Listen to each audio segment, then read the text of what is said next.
Hello everyone, welcome to the webinar. We are talking today about account planning best practices. In other words, the things that you can do to really make executable account plans that really become a tool, a critical tool for driving revenue from your existing customers and indeed existing prospects as well for that matter.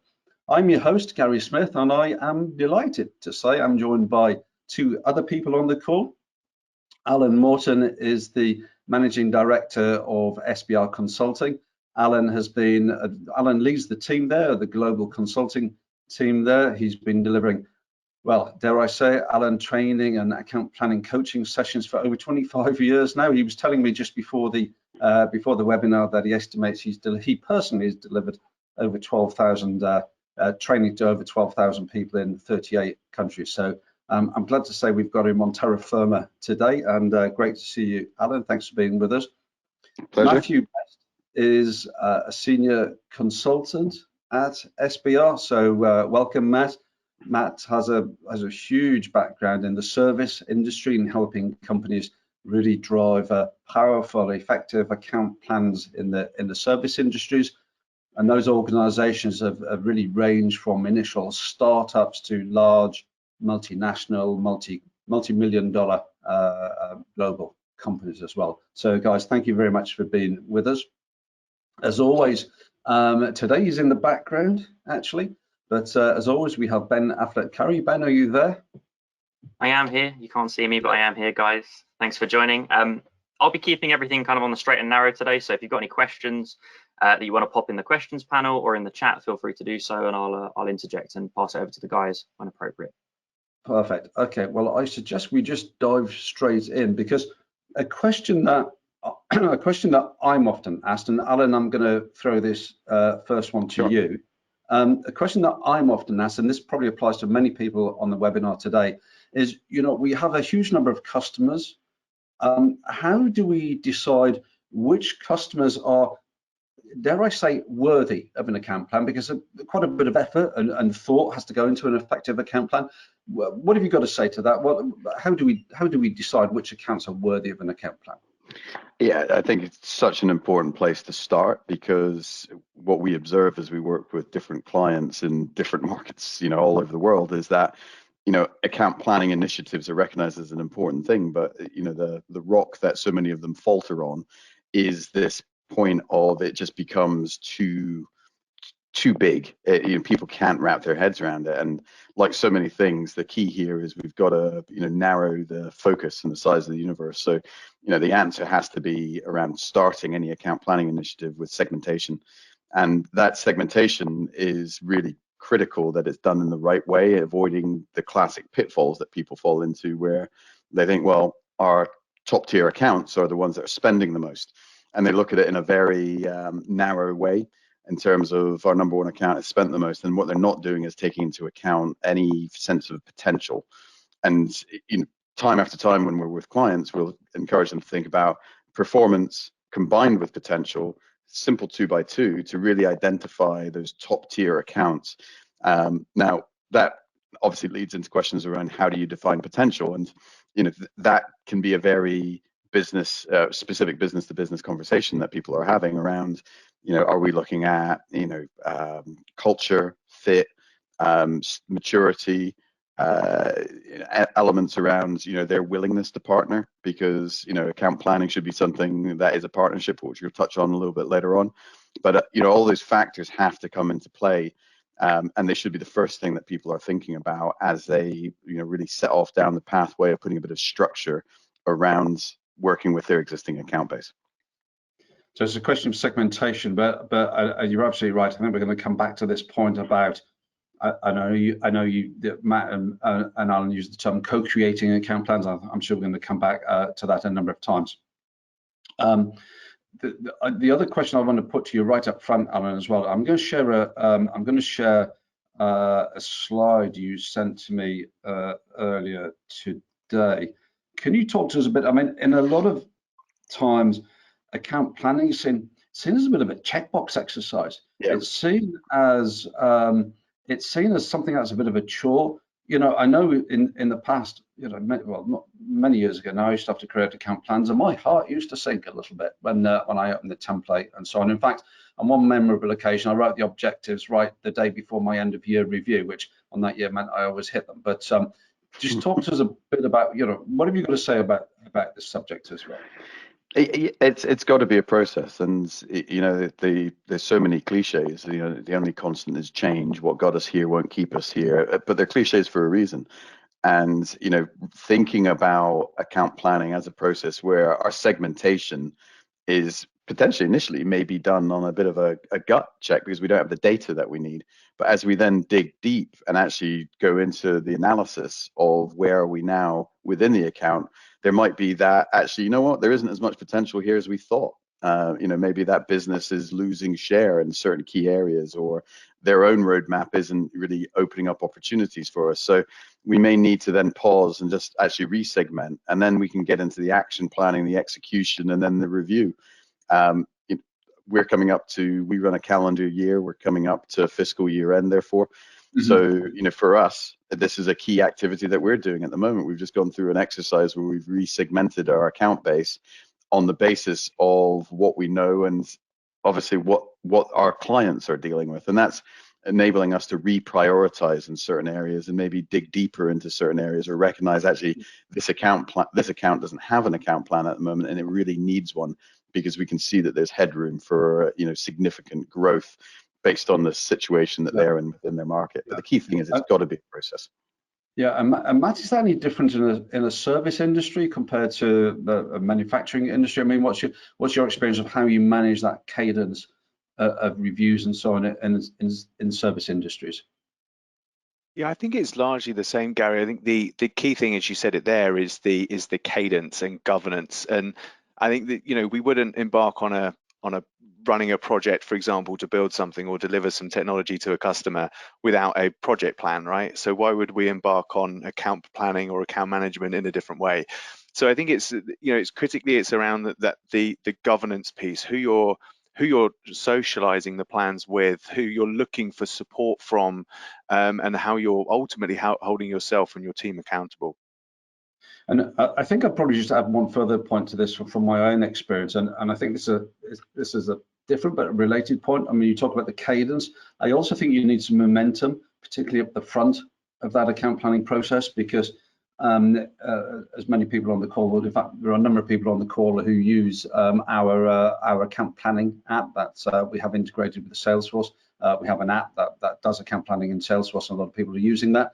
And a number of those people, they wrap an approval process around the account plan, not to kind of over formalize it, but it is a way of controlling and bringing a bit of urgency, because you can say, I've got to have all of the account plans approved by January 31st or kind of whatever the date may be as well. So I think maintaining that momentum and that cadence all the way through, I think is a characteristic of shall we call it executable account plans.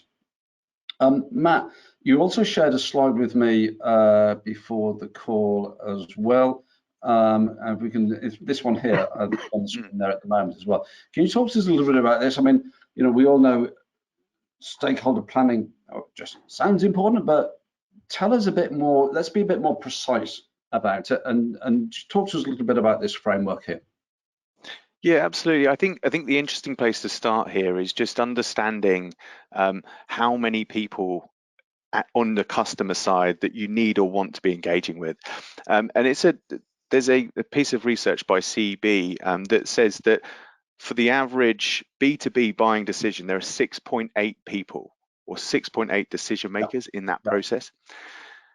So if we don't have those relationships mapped out, or we struggle to understand where they sit and how influential those people are in those buying decisions, it's very, very hard for us to influence them ultimately. So when we look at sort of account growth and just general account management, it becomes a very difficult exercise. And this heat map really helps us plot those different people and get a view on a page of the overall health, I guess, of our stakeholders within any organization or any of our accounts. And actually you can you can then sort of pinpoint your activity. You can look at how you might want to map different stakeholders at your customer side with individuals in your business. So, for example, your exec sponsor with some of those key decision makers, for example. You can also build your plan around how you're going to move people up ultimately from sort of detractors to supporters of you, your service, and your business. And I think that another thing that is often missed is that top left-hand quadrant, where those are the next leaders of that business. So making sure you build and establish good, strong relationships and maintain them above the line is vital. A sort of a tweak or a slight edge, if you like, to this as well is to consider their behavioral styles, right? So when you're plotting your account, your account team, if you like, you're matching those. If we think about DISC, you're matching those Ds with Ds and Is with Is, so that you or the correct combination clearly to have a really effective relationship.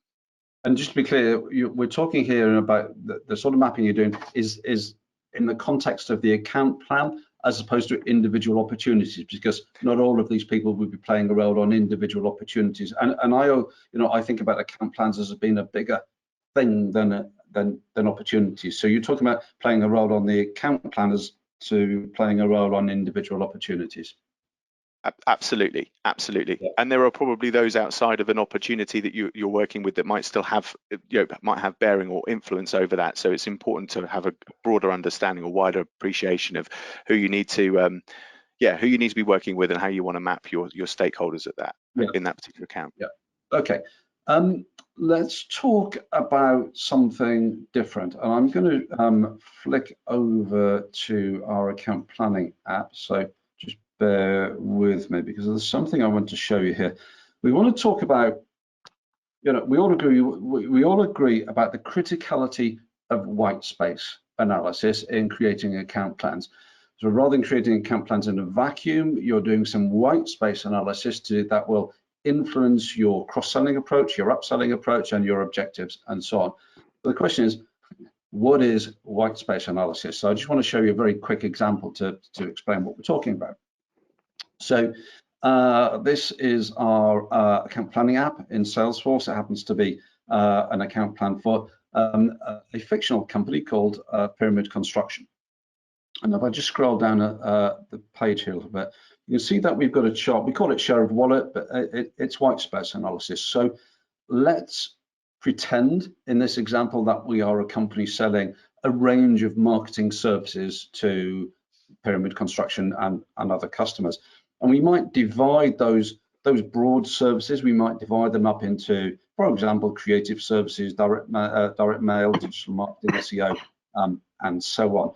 So we're not trying to be too granular.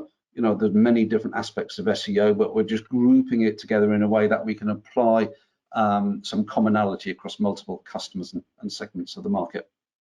Now, we have functionality to create this, but this is the output. So if you look at, for example, if you look at the digital marketing column, we're saying, well, they spend a sum of money with a competitor, and maybe we know who that competitor is.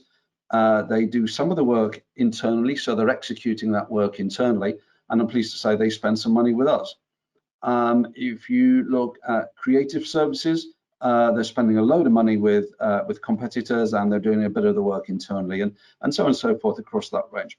Now, the reason for doing this analysis is, if you take digital marketing, are we better off trying to take some of that revenue away from a competitor, or are we better off trying to create the business case that persuades them to outsource some of that work to us?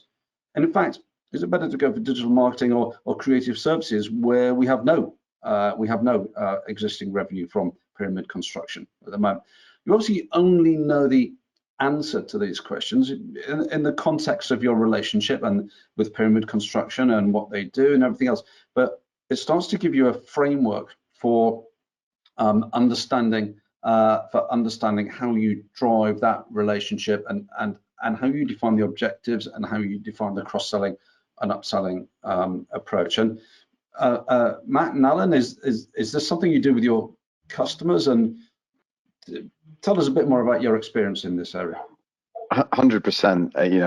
The criticality of this is just really high when it comes to successful account planning, and it actually links back to a point that we made earlier around segmentation, because we talked earlier about performance versus potential. This is really a key input in terms of understanding the size of the addressable market to help us actually quantify the potential that sits within the account. But I can think of multiple examples of when we've been coaching on specific account plans and providing an external pair of eyes, where the exercise of just whiteboarding some of this up and saying, okay, here's what we could be selling versus what we are. If it's not us, then who is it? And through that, we've identified competitive threats who might be having a consolidation conversation. And then if there is a clear opportunity, it then goes back to Matt's point about the heat map of actually who would be the key individuals that we need to be targeting, who have the influence in and around that focus area of growth that we've identified, because let's capture that white space. We even worked with a client, a very large technology business, where their sales strategy for a period of time was let's turn the white space blue. It doesn't come as any surprise to you in terms of thinking about what their corporate colors were, but that mantra was brilliant for salespeople who up to that point hadn't been thinking about the untapped potential that sat, and mapping it out suddenly created that realization that there's huge opportunity within those accounts, and they should be prioritizing time, effort, and energy into them. And am I right in thinking, people often ask, well, okay, how do we go about gathering that information? And because we don't know it initially, or we probably don't know it.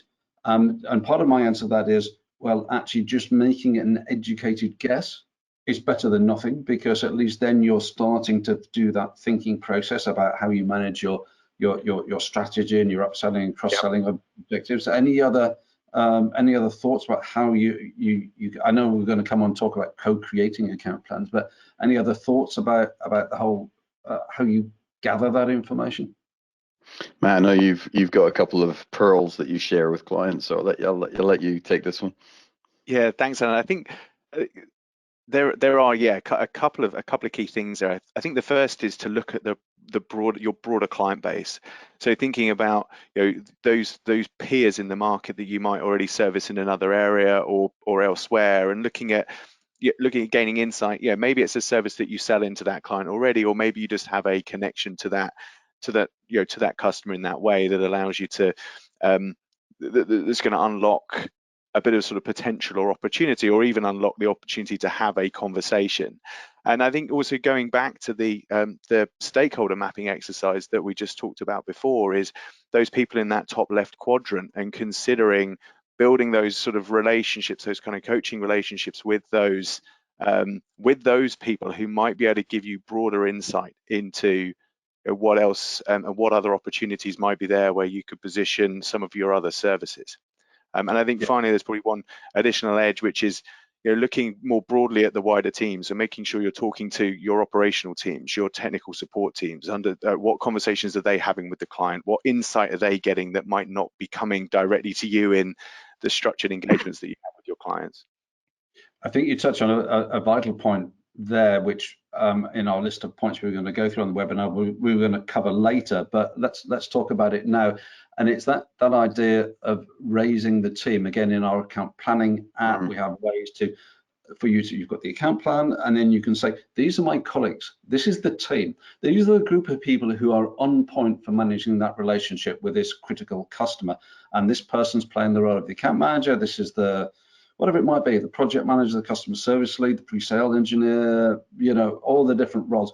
And it's this idea that account planning it's a team game, and multiple internal people should contribute not only to the creation of the account plan, they should see it. Sometimes customers say, oh, should we kind of keep it relatively private? And absolutely, you shouldn't. If I'm involved in the account in any way, I should be able to see the account plan, and and having those, having that in that review process you talked about, Alan. I think having input from all of those people. It's also a point, Matt, you mentioned to me we were talking just before we started the webinar about making the account plan the kind of main central body for kind of all the information and everything that to do with that customer as well, I think. Do you want to just tell me again the point you were making about that? Yeah, and I think we've all heard the expression, death by PowerPoint, that we often sort of link to maybe when we're presenting to our customers. But I think the teams that I've worked with and built in the past, one of the main challenges is the both internally and in externally, the vast array of documentation and different frameworks and different templates that the team have to recreate the same information through to present back to either the business or the client. And I think, if there's anything that's going to impact adoption and the effectiveness of the account planning activity, it's asking someone to do the same thing twice in a very slightly different format. So I think, centralizing this information and really creating that account plan as the pivot that you pivot around for any conversation that you have, whether it be with the exec, whether it's with other project teams in the business, whether it's just with the account team, and critically with the customer as well. If there's a single source of truth that you can build automation around, as you have, Gary, with the app, pulling opportunity information in, pulling orders and invoice information in automatically, essentially taking away some of that, dare I say, administration work that account teams complain about, and making it a effective and productive tool as opposed to a chore. Yeah, you're absolutely right. And in the app, we link opportunities automatically to the account plan for this year, next year, with it. And so we're rolling up the value of those opportunities, so you can see the summary of, well, not only the one opportunities, but the pipeline and the weighted pipeline. And maybe you've got an account target for revenue that you're aiming to book. In a lot of cases, people are scheduling revenue over time because they're on 1 year, 2 year, 3 year deals and so on. So we're scheduling the revenue recognition and linking that to the account plan.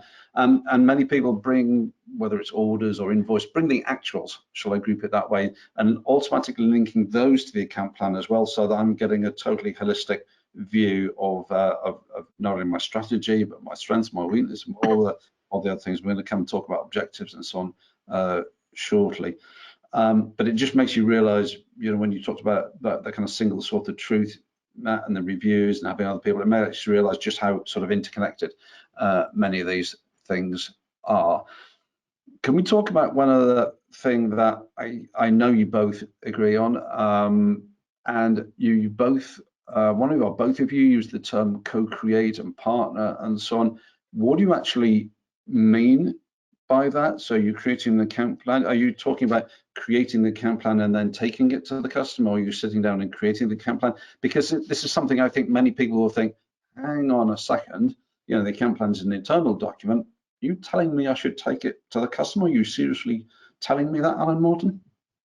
Yeah, and we would, and frequently do, in terms of, that such a common pitfall that people fall into this trap of it. This is something that we're going to do to the customer, as opposed to something that we're going to do with the customer. Yes. Ironically, just after they've often talked about how important partnership is. So, this idea of, a joint roadmap, really, which takes into account where there's alignment in terms of strategic goals, objectives. And I mean, you mentioned something earlier, Gary. I was smiling when I heard you say it, because we've clearly spent too much time together around it being a team sport. And, we would say it is a team sport, and the customer is on the team. So actually having those, absolutely, having those conversations where you're testing and validating and taking a hypothesis and saying, okay, here's where we see that we could potentially add value. What do you think? Those are, really powerful conversations, because that's what we mean by the co-creation element, where we're taking a hypothesis, a piece of insight, shaping a solution with the customer, creating a roadmap, using the heat map that we highlighted earlier on, and thinking about, actually, here are the people who we may need to validate this through the eyes of. Here's where we think we sit in the eyes of some of the key stakeholders. Would you agree?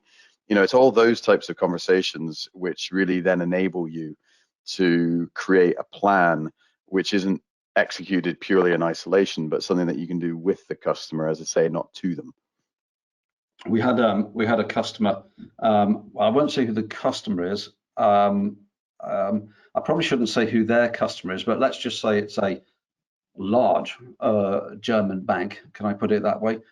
So our customers using our app, and they're using Salesforce, and they're using our account planning app. And this happened at the start of this year. They wrote the account plan. The top of the account plan, they'd written down the 3 things that they thought were most important to this bank. They'd written down their own goals. They'd done a SWOT analysis. They've got a bunch of objectives and so on. They'd done the stakeholder planning, all the things that you talked about.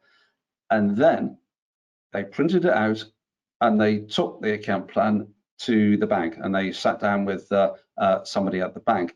And this guy looked at it, and he looked at the 3, he started at the top, and he looked at the 3 things that they'd written down that they thought were important to the bank. He said, well, you're right about the first 2, but that 3rd one, completely wrong. That's not important to us at all.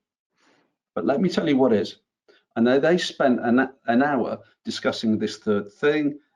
He told them who to go and talk to. He'd fired off several emails in the meeting to go and introduce them to people. He'd looked at their objectives, and he'd helped fine tune that. He'd looked at the SWOT analysis, and he'd said, you're not as good as that as you think you are, but that weakness there, don't worry about it, that's not important to us. But fix this other thing. So he looked at it, and he'd really shaped the account plan, and there was total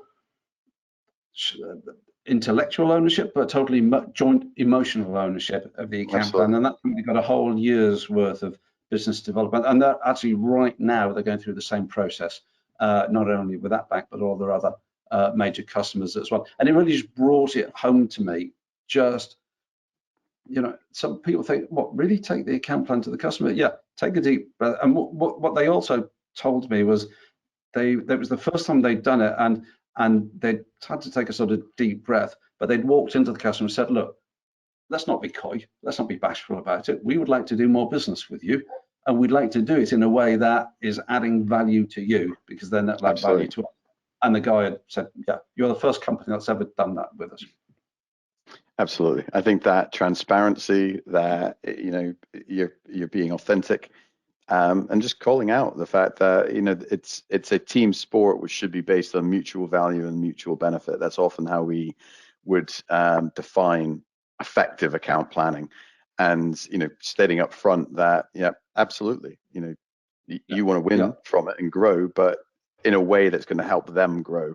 Is such a powerful way to get stakeholders on board, to have that joint road mapping. So instead of sitting on opposite sides of the table, you're figuratively coming around and actually looking out at the world together and thinking, how can we be jointly successful? Just the thought and the fact that you've done that just positions you in a completely different way than someone who just turns up and says, how can we help you? Yes, yeah, absolutely. Now, in order to, the whole thing about, I would use executable account plans. So you're doing that, and you're doing it with the customer, not to the customer. I get that. But the whole thing about executable account plans really makes me think, right, this is something that's going to drive activity. So how do we then take all that analysis, whether it's the white space analysis and the stakeholder mapping and all of that, how do the two of you think, how do we then turn that into an executable account plan that we can deliver upon? Well, I'd say the first thing is that we've got to remember it's an account plan, but sadly the thing that often lacks, and Matt and I will have reviewed thousands of account plans, is that there is no plan. There's a load of History Channel commentary about what's happened, cut and pasted, actually the level of insight and then the identification of the intelligent actions which are going to drive an outcome often is lacking. And that element of, if we think about it from a different context, you have an as is, you have a to be, and then you develop a roadmap. How are we going to get there? That piece is so key, and those objectives need to be articulated in a way which isn't just a grandiose statement of ambition. We will increase by 15% revenue. The constant question that we ask as we coach and as we work with account teams is, okay, how? We know what you want to achieve. How are you going to do it? Who's going to do what, when, and how? And those areas, so thinking about objectives, actually an objective simply should mitigate a risk, it should maintain a strength or develop a strength, it should drive an opportunity, but then there should be actions associated with that, and each of those actions obviously needs an owner and a timeline. Matt made the point earlier about thinking about project planning. It's a great way to think about an account plan. It's project growth within that particular account, and as such you need to have granularity around not just the goal, but the pathway to actually get there in the first place. Yeah, absolutely. And it's why I've just brought my screen back up as one of the, I would say, one of the most, the people look at, and one of the most sort of popular parts of our app is, there's the account plan, but then there's the dashboard as well, and tracking the whole, we've got these charts about, well, what are the objectives due this year? What status are they? You talked there, Alan, about, having dates, having owners, having status, having an approach as well. So that whole area of just, to my mind, for it to be executable, you've got to have the right objectives, and you've got to track them. And you talked about the review process, but you've got to build on and measure those things as well. And this is, that's the power of dashboards.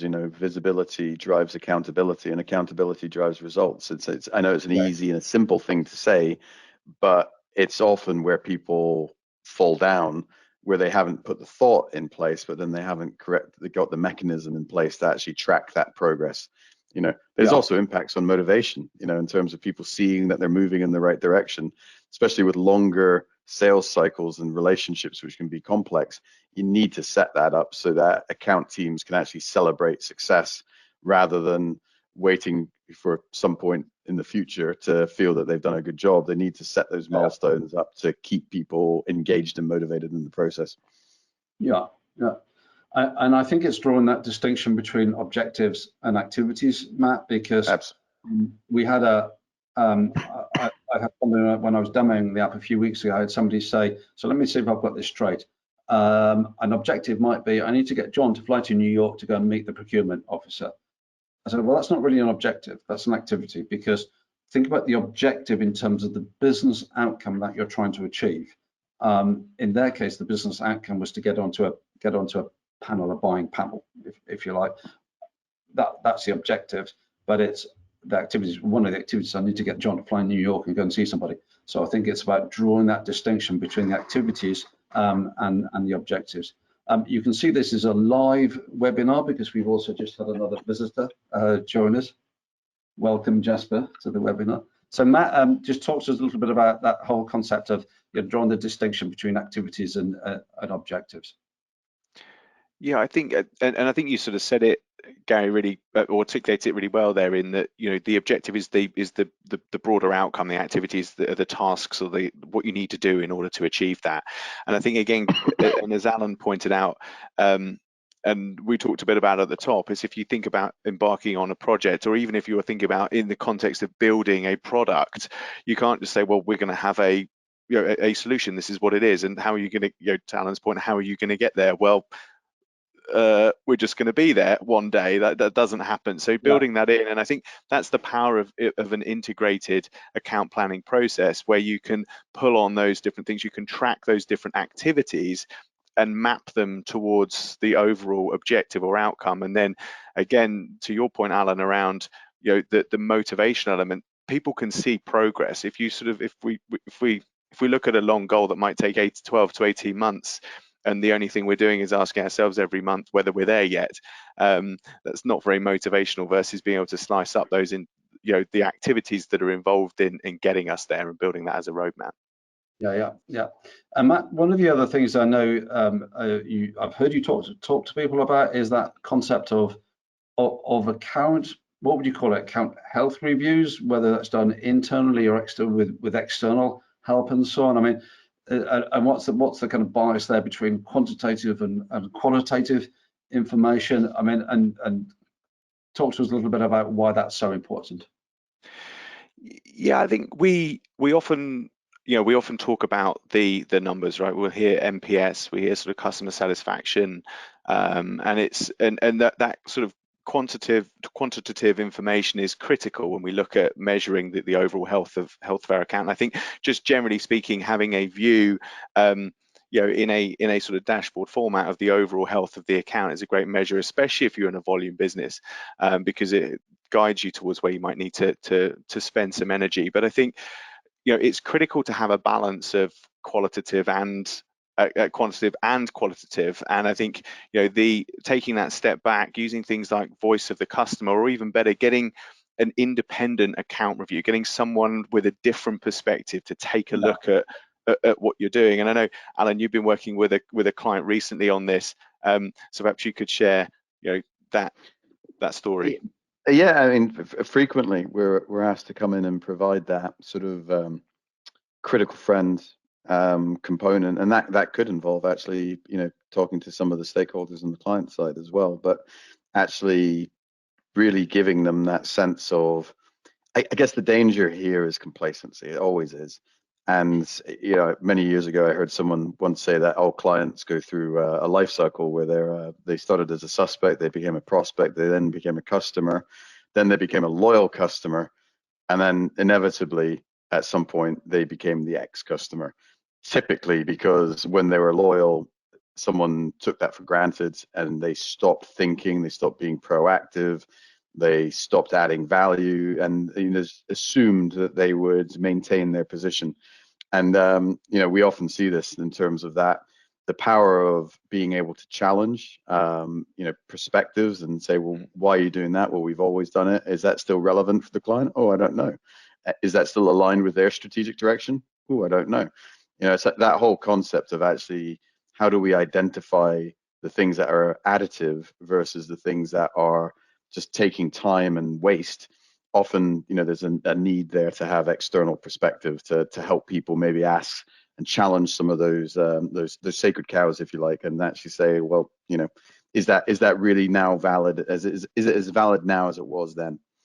Yeah, absolutely. I was asked last week why in our app there's no clone button. You can't clone an account. So that is absolute. That's deliberate. That's not an accident. That's deliberate. You know, the last thing you should do is go. That whole thing. You've got to, yeah. You know, think again. You know, let's start. I've got 200 accounts, Gary. Let me clone them. It's much easier. Exactly. I was going to say, see point about segmentation at the start, because you know that feels extraordinarily efficient but massively ineffective. Yeah, 100%. And it's why in the app, you know, we have two fields on the account for helping you to segment the accounts. One is current segment and target segment, because there might be a steady customer or a low value customer now. If they're going to be a strategic customer in the future, then I want to see an account plan that tells me how we're going to make that transition. And equally, you know, if you only do that segmentation in one dimensional with one field, say, oh, it's a strategic customer. Well, hang on a minute, all you're selling them is a few boxes of paper clips every year. They're not a strategic customer, they're a low value customer. You want them to become a strategic customer. So tell us about that journey, how you're going to get them to make that journey. We've only got a couple of minutes left in our time. So I want to finish, on 3 key points, actually. The first point Gary, is this. Before we proceed, Gary, apologies to interrupt. Yes. We've got a couple of questions that I think we should cover just before we finish. Sure. I think many of the questions that came in, we actually did cover along the way, but there's 2 that have kind of spotted that I think we should cover here and now. One of them slightly more Salesforce oriented. If we take it back to slightly earlier in the session, we were talking about the key account planning app and the way that we link opportunities to it. We had a question earlier. Thoughts on doing that same hierarchy style with agreements and contracts rather than opportunities, in order to identify contract value, performance, potential, etc. So just what are your thoughts on that, Gary? I'd probably want to mull the question over a little bit, but I'm not sure, actually, because I think of contracts as being primarily related in Salesforce terminology to the account, to the customer. So there is a little used contracts object and contracts tab, and it sits below the account. And it's a place for managing the duration, you're managing the documents, and it does a few other little bits and pieces. So the opportunity that led to that, and the reason I think that the contract should sit there on the account is the opportunity that led to the contract. That absolutely should be an opportunity that links to the account plan. But next year you might have a renewal opportunity, or in 2 years' time you might have a renewal, or whatever it might be, on upselling opportunity. So I think the opportunities linked to the account plan. The contracts, if I've understood the question correctly, Ben, I'm not so sure about. I think if the question is about, should we link the recurring revenue to the account plan periods, then 100%, then yes, I do. But if the person who asked the question would like to have a conversation with us about it, and actually give us a bit more detail and show us what they have, talk to us about what they have in mind, I'd be delighted to do that. Yeah, don't worry. It was from Dan LeBlanc. He actually just said it was quite a loaded question, so it was a perfect answer. And if we want to cover it, we can in the future. That's fine. Yeah. Final question. Well, there's a couple, but I'm going to merge them. We've got a question that someone feels as though the account managers, in their experience, feel as though account planning is a bit of a waste of time. Why is this approach different? Another question, which I imagine is kind of tied into this, is they feel as though the account plans are often written and then just ignored. So how do we change that? Well, let me answer that first in the context of our app, and then I'll let Matt and Alan answer it. As I say, in years gone by, I used to have to create a lot of account plans, and I'd open the template and my heart would sink because it was too complicated, too difficult to use, too extensive, and just a pain in the tail, really. I used to kind of leave it, just push it as far down the track as I could do. In terms of the app, we've tried to make it have enough information within the app and enough information about the account plan to make it useful and to make it executable, but not so much that it becomes overwhelming. And I think that's a critical thing. We're trying to make it easy to use, easy to create the objectives, easy to track the outcomes, and all of that kind of thing. So I think that's one thing, Ben, from a pure kind of template and app point of view. But Matt and Alan, I mean, what do you think? I mean, I think it's a fantastic question, and I've seen it all too many times as we all have. And I think just to build on what you said, Gary, which is simplicity, which I think is key. I think it also goes back to and I sort of refer to it as governance, but actually it's about the power of the account plan as an internal tool to get support. And working with a team, previous organization in customer success, actually we found a very effective way of building a process around using the account plan as the basis of a conversation ultimately with the broader business to get people from different areas of the business to lean in to offer support to the account team. Then the account team is no longer I've got to just churn out this report. It's more, well, if I do this and I invest the time in this, then I'm going to get the support that I need for the wider business. And if you can create a cadence like that within your organization that fosters sort of productive and proactive support from other areas of the business surrounding that account through the account plan, then I think you're showing the value ultimately to the account managers in that situation. Yeah, and I'd just add to it as well, Gary. I think if you don't have any type of account planning cadence in an organization, you've got to approach it as a change program. It's not just a case of here's a template, good luck. You've got to communicate the why. You've got to make sure there's governance. You've got to celebrate success. I mean, one thing about sales organizations, and that's what we specialize in. We love working with sales organizations because as soon as people connect that actually a certain behavior will help them be more successful, you don't have a problem with getting them to do it. The problem is that connection doesn't get made because people think it's an administrative exercise as opposed to one that's additive. And that's often down to the fact that the leadership around it aren't capturing success stories, sharing them, but they're also not using it as a forum against which to coach. It's fill this template out. There's no review process. There's no coaching. Therefore, it's not additive. Therefore, people see it's a waste of time. Yeah, it's got to be a change process. Yeah, I also think, Alan, it's if you're not doing account planning, then you're sort of leaving it to chance. And if you don't have that, hey, you're making it up as you go along.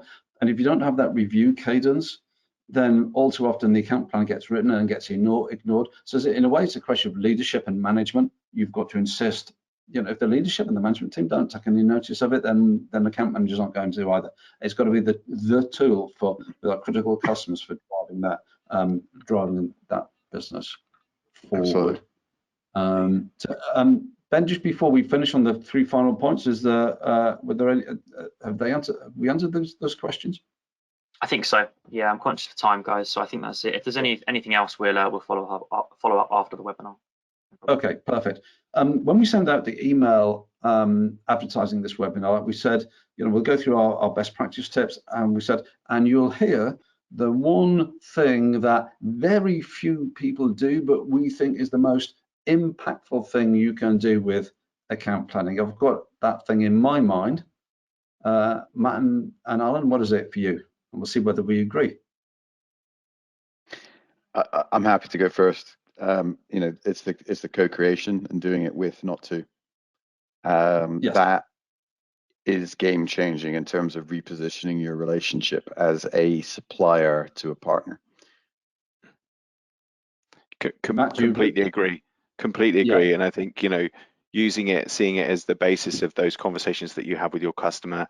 And, I think the sort of bravery that you talked about from the client example you gave earlier, where they maybe felt slightly uncomfortable in that early conversation, but just that, people might find that, but you see the benefit quite clearly. I 100% agree. You use the phrase game changer for the customers that take it, for our customers that take it to their customers. It's 100% game changer. So I'm going to finish up very quickly on two final points. You've heard me talk a number of times about our account planning app. If I can find the app, here we go. So yes, we have an account planning app for Salesforce. If you're using Salesforce, and you can take a free trial. It's a 14-day free trial. We charge either $350 a month, flat fee, $350 a month, or an annual fee of $4,000. You can take a free trial in the sandbox or production environments, and/or you can have a web call with us. We'll take you through the app. We'll answer any questions. You can do that before or after or both. When you take the trial, we want you to have a very good experience with that. So that's a call to action from us. Have a look at the app. Go to the App Exchange. It's the Key Account Planning by GSP, or Google GSP Account Planning app. You'll definitely and easily find it. Alan, I want to invite you to just tell people about the offer you can make to people as well. Yeah, absolutely. We've mentioned it a few times, but one of the things that Matt, myself, the team, globally, there's a good number of us dotted around.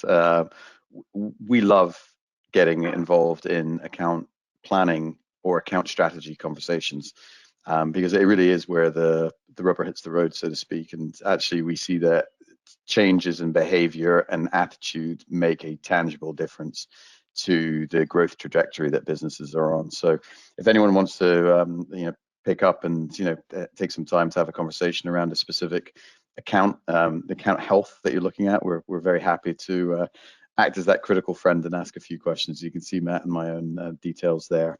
So feel free to reach out if that's something that you'd like to drill down on. And Ben, maybe we can send out an email to everybody that's joined the webinar afterwards, just with the various contact details on as well. So very final thing for me to say is, Alan and Matt, thank you very much indeed for giving up your time to join us today.